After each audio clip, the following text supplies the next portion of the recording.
नमस्ते। हाँ, आज हम अपोलो 11 मिशन पे बात कर रहे हैं। हमारे पास कई तरह की जानकारी है, कुछ पुराने लेख, शोध पत्र, कुछ नोट्स भी हैं। इनमें वो चांद पर पहली लैंडिंग की कहानी है, उसके पीछे की पॉलिटिक्स, क्या-क्या मुश्किलें आईं और हाँ, बाद में जो सवाल उठे, वो सब भी हैं। तो कोशिश यही है कि इन सबको देखकर ज़रूरी और दिलचस्प बातें निकालें। हाँ, बिल्कुल। तो चलिए शुरू करते हैं। हाँ। ये जो जानकारी है हमारे पास, ये हमें ले जाती है सीधे 1960 में। हम्म। एक लेख में खास तौर पे बताया गया कि कैसे अमेरिका और सोवियत संघ के बीच मतलब अंतरिक्ष में जाने की जबरदस्त होड़ मची हुई थी। हाँ, वो कोल्ड वॉर का दौर था। और सोवियत संघ ने पहले स्पुतनिक भेज दिया, फिर यूरी गागरिन को अंतरिक्ष में। तो वो तो आगे निकल गए थे एक तरह से। बिल्कुल। अमेरिका पर बहुत ज्यादा प्रेशर था कि कुछ बड़ा करके दिखाएं। और हमारे पास जो एक शोध पत्र है, उसमें यही बात है कि ये सिर्फ कोई साइंस का मिशन नहीं था। नहीं नहीं, बिल्कुल नहीं। ये उस टाइम की जो दुनिया की पॉलिटिक्स थी ना, उसका एक बहुत जरूरी हिस्सा था। एक तरह से अपनी धाक जमाने की कोशिश थी। चांद पर पहुंचना मतलब दुनिया को दिखाना कि हम बेस्ट हैं। हाँ, अपनी टेक्नोलॉजी, अपनी विचारधारा, सब कुछ। और फिर आई वो तारीख, 20 जुलाई 1969।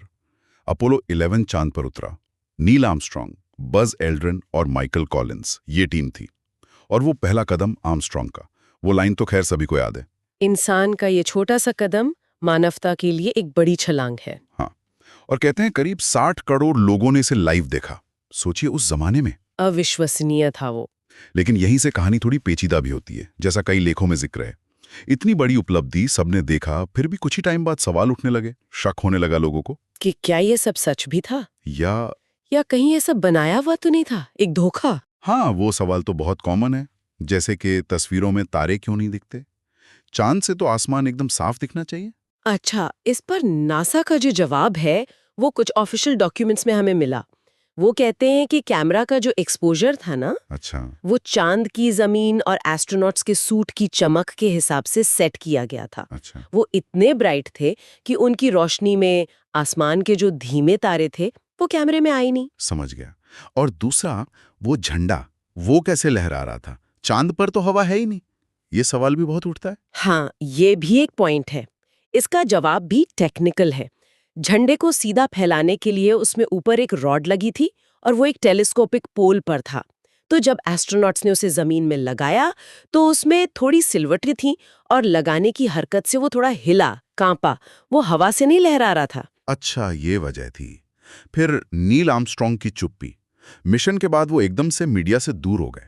इस पर भी बहुत बातें बनी। हाँ, ये बात सही है कि वो पब्लिक लाइफ से काफी हट गए थे और इसी वजह से कुछ जगहों पर मतलब ऑनलाइन वगैरह ये कहानियां चलने लगीं कि शायद उन्होंने चांद पर कुछ देखा था जो वो बता नहीं सकते थे। जैसे यूएफओ, एलियंस। हाँ हाँ, इसी तरह की बातें।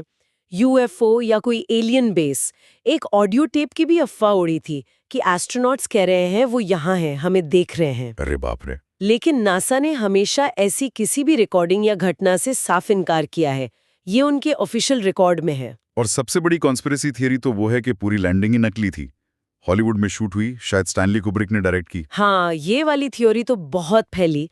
तर्क ये दिया जाता है कि अमेरिका उस समय वियतनाम युद्ध में फंसा था, देश में भी दिक्कतें थीं, तो उन्हें एक बड़ी जीत चाहिए थी हौसला बढ़ाने के लिए। लेकिन इसका कोई ठोस सबूत? नहीं, जिन स्रोतों में इस थ्योरी का जिक्र है वो भी मानते हैं कि इसको साबित करने के लिए कोई पुख्ता सबूत आज तक सामने नहीं आया है। ये बस एक थ्योरी है। दूसरी तरफ लैंडिंग के सच होने के पक्के वैज्ञानिक सबूत हैं।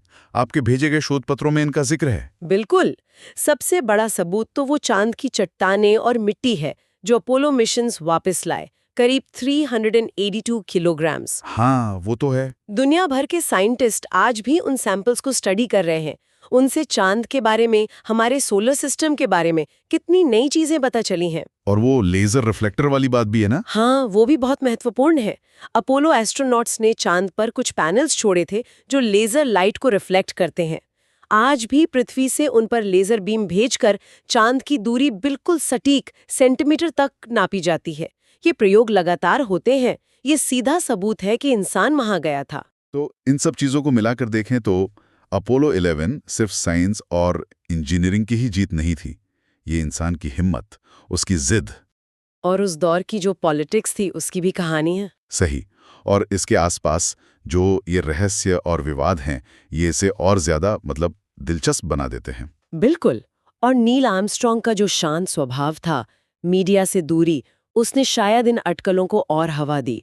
ये रहस्य इसीलिए आज भी जिंदा है। तो आखिर में सोचने वाली बात ये रह जाती है कि इतने सारे वैज्ञानिक सबूतों के बावजूद ये शक और कहानियां चांद लैंडिंग को लेकर आज भी इतनी क्यों चलती हैं? शायद ये हमारी कल्पना करने की फितरत है। हम हमेशा अनदेखे, अनजाने के बारे में सोचते हैं, कहानियां बनाते हैं। ये हमारी जिज्ञासा ही है शायद।